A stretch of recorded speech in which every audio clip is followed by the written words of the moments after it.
Here we are back again with another chapter of the book Ask and It Is Given. And today it's chapter 16. And chapter 16 is called Pivoting. Pivoting is a process that Abraham used to teach a lot way back, probably in the 90s. And then they stopped teaching it. They still talk about it sometimes, but not as much. And we'll get into the reasons of why they don't talk about it very much. But it is a very good process to use. Again, all the processes are aimed at taking us from wherever we are on the emotional scale to a higher place on the emotional scale. So let's see what Abraham recommends about the process of pivoting. So they say, use the process of pivoting when you are aware that the statement you just made is the opposite of what you want to attract into your experience. And really that is the definition of pivoting. Pivot means I'm on this side, I'm going to pivot to the other side. When you want to establish an improved point of attraction, when you're feeling fairly good but know that you could feel even better and you're willing to take the time to make that happen right now.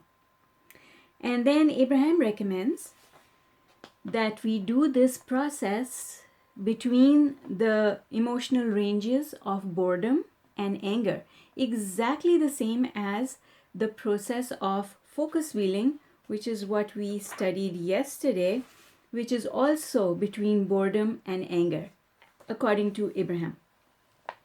So what is pivoting? Pivoting means, in short, pivoting means that soon as something comes out of your mouth that you know is a negative thought. How do you know that it's a negative thought? Because you're talking about what you don't want instead of talking about what you do want. You stop and then you ask yourself this simple and easy question. I know I'm talking about what I don't want. What is it that I do want? And what you do want is the opposite of whatever it is that you don't want. It's just that simple. It's the opposite side of the stick. Let me explain what I mean when I say it's the opposite side of the stick.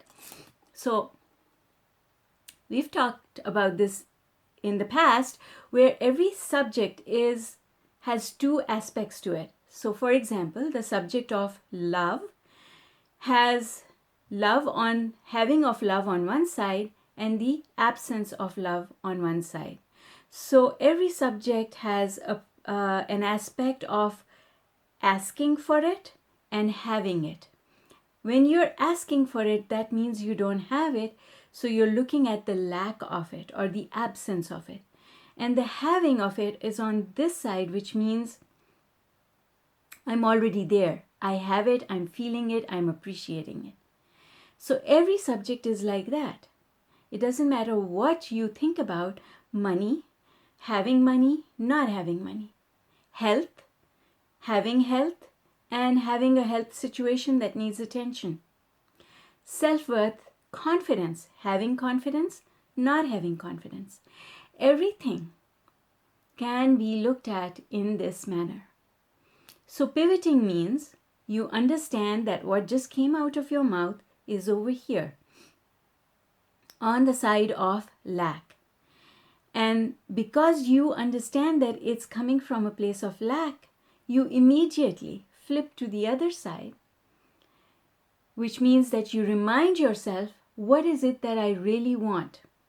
So in this case, we are not going up the emotional scale slowly. All we are doing is we are saying, I know what I don't want. What do I want? And making a clear statement of what we want. When we do that, that is when we know that we remind ourselves that we know what it is that we want. And because we are understanding law of attraction, we also understand that we perpetuate into the future the thing that we talk about. So if we're talking about not having the thing that we want, we are perpetuating this side into the future. And if we talk about having of something, then we perpetuate that into the future. Okay? So it's just a simple process of knowing that we should be talking about the thing that we want, the destination where we are going. For example, if you were going to take a trip, let's say you were going overseas and you were going to a place that you had never visited before, and you were excited about going, but you're not at the airport waiting for your flight just now. Maybe it's a month before your trip. So if it's a month before your trip, would you start complaining, oh my God, I'm not there yet. Why am I not there yet? I should be on my trip already. You don't do that because you understand, first of all, that the trip is coming. But when you talk about it, you tell your friends, you know what? I'm going on a trip. It's only so many days away. I'm so excited about going. It's going to be so much fun. When I get there, I'm going to do this and I'm going to do this and I'm going to do this. Well, when we talk about things that we want to manifest, that's exactly the same way we should treat them. For example, if you want a new car, then the thing to do is to talk about the car that you're going to get to yourself, to your friends. That's where you're headed. That's the destination. Granted that you don't know at this point in time when you will get there, but you know that you're on your way because nothing ever is static. You're always moving into the future, right? So you are moving towards the future, and if you would just talk about enjoying a new car, then you would make that come closer as a manifestation.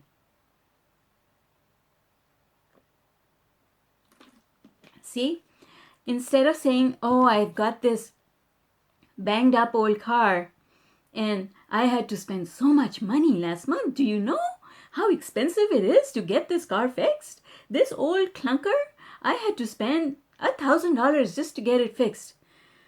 I am sick and tired of this. I want a new car. Well, see, I want a new car is on this side of the stick, of the having side. And all of that stuff that we spoke about before that is on the absence side. So you have to stop yourself and say, oops, not going to do that. I know better now. I did not know better before. That's why I used to talk that way. I did not know that when I tell people about, so to speak, I'm sharing. This is what sharing is all about. But sharing makes things worse if you're sharing what you don't want. Instead, you could say to your friends, I'm looking forward to that car that is waiting for me in the future. I don't know when I'll get it, but I can tell you I am going to be so happy when I get there. I'm going to enjoy that car. It's going to have heated seats and I don't know, whatever else it is that you want. But I'm looking forward to the day when I drive that car off the lot and bring it home. And I'm so excited about that day. See, now you've pivoted to the side of having, to the side that is sending a clear, positive vibration out into the universe. And that's, my friends, what it is all about. If we could just do that, then we would always be making progress towards all the things that we want. That's what pivoting is all about. Pivoting is being mindful. You know what mindfulness is all about is pivoting. When you're mindful, meaning that you're present and you are conscious and you are aware. See, that's really what mindfulness is. It is about the awareness of the direction of your thought. Mindfulness is the awareness of the direction of your thought. When you are mindful, you understand and you pay attention to where your thoughts are going, whether they're going on the having or the not having.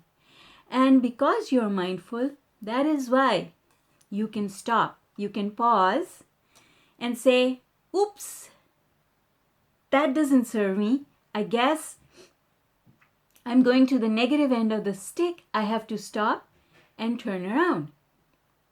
And in that moment, if you just remind yourself what it is that you truly want and stop paying attention to what is missing, now you're being really mindful, present in the now, and pointed towards a better future. And that's what this is all about. So Abraham uses a really good example here. So I'm going to go there and read that out to you. And in the meantime, if you have any questions coming up, do let me know. Okay, so Abraham says that they were talking to a father some years ago.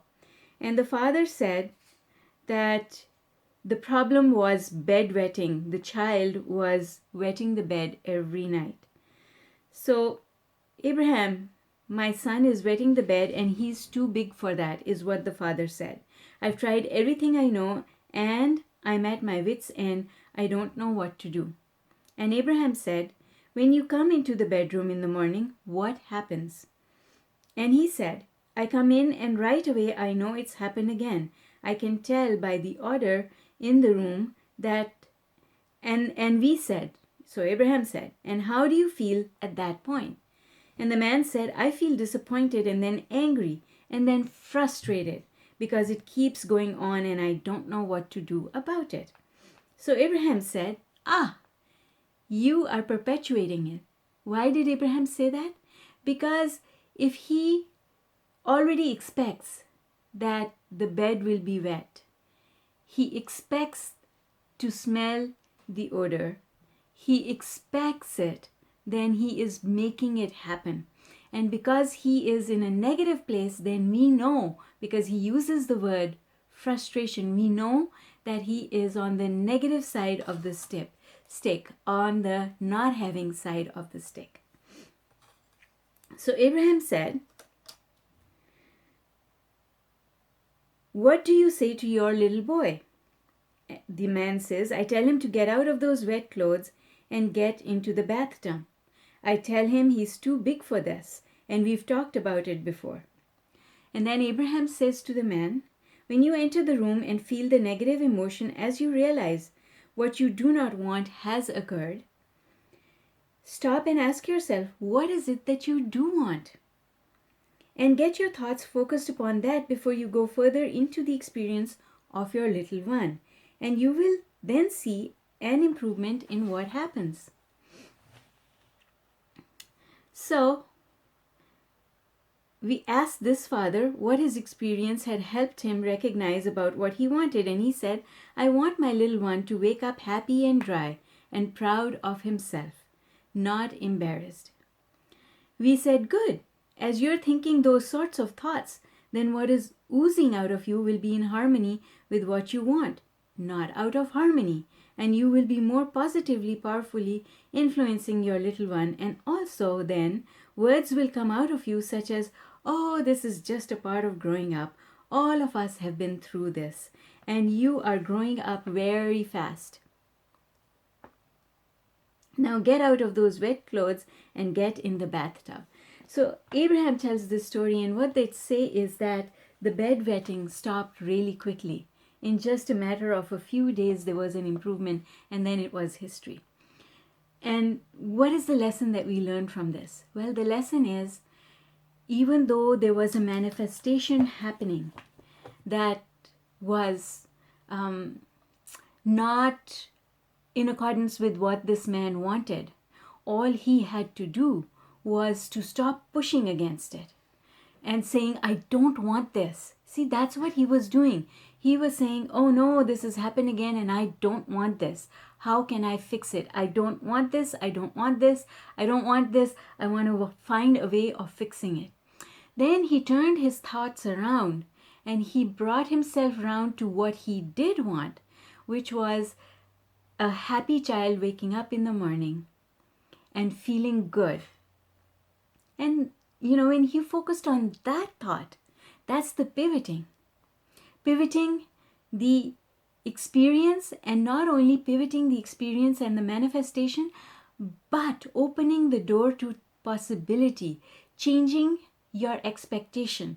That's what pivoting really does. It changes our expectation about what can happen in the future. And when you change your expectation about what can happen in the future, then you open the future up to new possibilities. That's what it's all about. Okay, so going back here to the book, let's see what else Abraham has to say about it. So then Abraham talks about this analogy that Jerry offered, which is about a ship coming into the dock where it has to be tied with a rope that was very large, almost 1 foot in diameter. Now, if a ship is coming into dock and it needs to be tied to the dock, that rope is really heavy. Can you imagine? You'd need a cannon or something to shoot it across the water to the docks, and that wouldn't be very good to do either. So what they do is there's a small ball of twine that you throw across, which is light enough, but now that twine, thin little twine, leads into a bigger rope and a bigger rope and a bigger rope, until with that small twine you're actually pulling that great big rope. And the analogy is really about how thoughts attract each other, because when you start out, there's this little bit of a negative thought, and you take that negative thought and you move it in the positive direction, and that makes the rope a little bit bigger. And then from that new place, you think an even more positive thought and an even more positive thought. So it's like positivity is increasing. So you start here, and then it's like a funnel. You start at this end, and as you go forward, it becomes bigger and bigger and bigger. And as your thoughts become more and more positive, what's happening is that you are going up the emotional scale. And when you go up the emotional scale, then you have access to a whole different set of possibilities. And because you have access to a whole different set of possibilities, and they are better possibilities than you had access to before. Because when you're at a lower vibration, you only have access to negative possibilities. As you go up the emotional scale, the end result or the manifestation that is possible completely changes. It becomes more positive. All right, let's see what's next. And so both the process of pivoting and the process of the book of positive aspects, which we will cover later, tomorrow, are offered to assist you in recognizing in the early subtle stages that you are pulling on the very tips of that negative ball of twine, so that you may right away release it and reach for more positive twine. These days, instead of this analogy, Abraham uses the analogy of the car at the top of a hill. If there's a car right at the top of a hill and you nudge it forward and it tips over and starts going downhill, it gathers momentum or speed as it goes downhill, and then it will crash. But if you nudge a car forward and then you come and stand in front of it, you can stop it from that downward journey. So you can stop it in the early subtle stages where momentum does not have a big hold. And when you do that, now you brought that negative momentum, negative emotion to a stop before it gathers speed.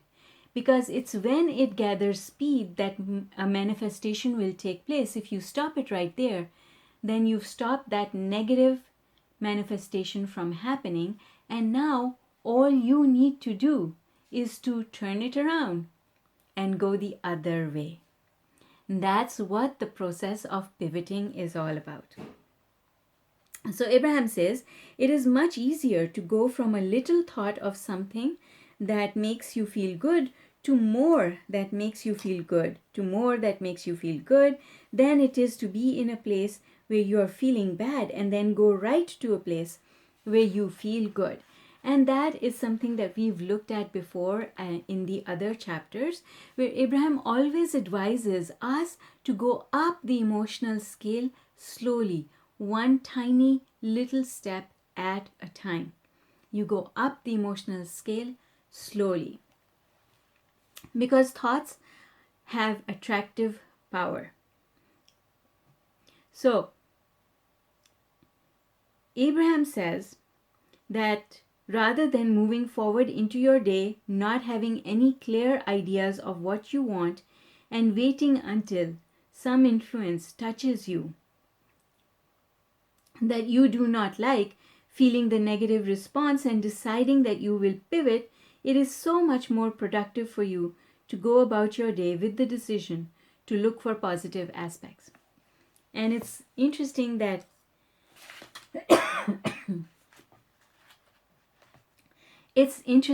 we come to this conclusion at the end of the chapter, because what Abraham is really saying is, why even wait for things to get to a place where you need to pivot?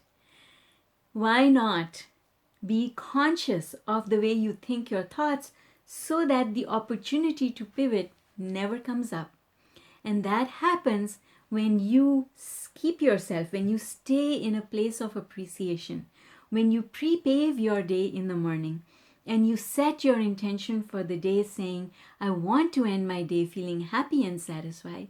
Then what happens is, every time you focus on something in a negative way, your mind will remind you that you're being negative. And that is an opportunity for you to stop right there and say, oops, what am I doing wrong here? And the little voice inside you will tell you exactly what you're doing wrong, because you will know that you're pointed in the wrong direction. And then you can change direction. That is pivoting. But if you start in the morning with the intention of saying, I'm going to look for things that feel good, then the chances are much higher, much likelier that you will find things that are pleasing for you to focus on. And then Abraham says some really important things, and that is, do not try to save the world. Save yourself. That's the concept of putting that oxygen mask on yourself first before you try and help anyone else. That means that you need to focus on what makes you feel good. The process of pivoting is the tool that will bring you to what you want. It is the process whereby you consciously decide, yes, I want to look for what I want, and I will no longer look in the direction of the lack of it. Pivoting is the continual, hour after hour, segment by segment process whereby you choose the positive. It is the way you get to feeling good, and it is a way that you can get whatever you want. And why is that?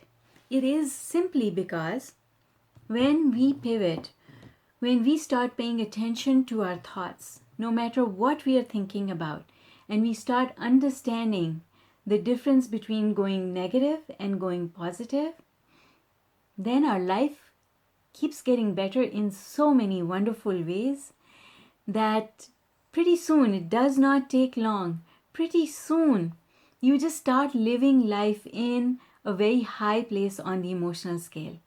And when you're able to start living life from that place on the emotional scale, life really feels extremely good. Everything feels good, and your life becomes smooth because things happen at the right time. Even if that clunker of a car that we were talking about, even if it breaks down and it needs repair, it happens at the perfect time when you have the time and the money to be able to undertake that with ease rather than it being a struggle. So momentum momentum, the emotional scale, momentum, how we think our thoughts, all of these things connect together to create the experience that we create for ourselves. And if we don't like the experiences we are creating or living in our now, all we have to do is to ask ourselves, what do I want to create? And then, according to the process of pivoting, give that your 100% attention. All right. That's it for now. That is the end of this chapter.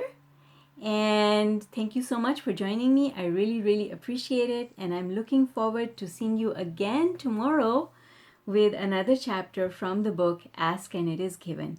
If you have any questions at all, please feel free to post them below the video and I will make sure to get to them as soon as possible. Thank you once again for joining me and I'll see you tomorrow. Bye for now.